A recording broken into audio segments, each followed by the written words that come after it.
নীলফামারীর উত্তরা ইপিজেডে শ্রমিকদের সঙ্গে আইনশৃঙ্খলা রক্ষাকারী বাহিনীর সংঘর্ষ হয়েছে। ঘটনায় হাবিব নামে এক শ্রমিক নিহত হয়েছে, আহত হয়েছে আরও 6 জন।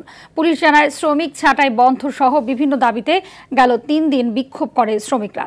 সোমবার রাতে কারখানা বন্ধের নোটিশ দেয় কর্তৃপক্ষ। সকালে শ্রমিকরা ইপিজেডের মূল ফটকে তালা দেয়।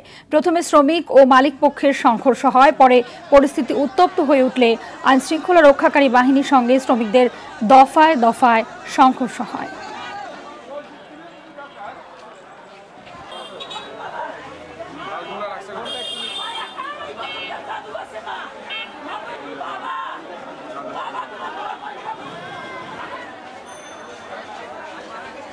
অজস্রভাবে আর কি লাঠিচার্জ শুরু করে দিছে।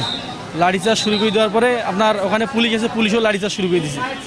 তারপরে যে যেদিক দিয়ে পাইছে ওদিক দিয়ে আত্মরক্ষার জন্য যে জুতা পাইছে জুতা ঢেলাইছে, যে যেটা দিয়েছে ওটা দিয়ে ঢেলাইয়া তারপর কি করলো, সেনাবাহিনী পুলিশ ওরা রাবার বুলেট শুরু করলো, ফাঁকা গুলি প্রথম।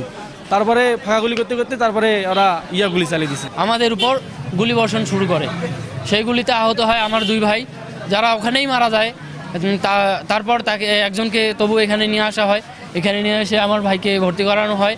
ভর্তি করে ডাক্তাররা জানায় দেয় যে সে মৃত। যিনি নিহত হয়েছেন তার জন্য ক্ষতিপূরণের ব্যবস্থা, পর্যাপ্ত ক্ষতিপূরণ দিবেন বলে আমাদেরকে আশ্বাস দিয়েছেন।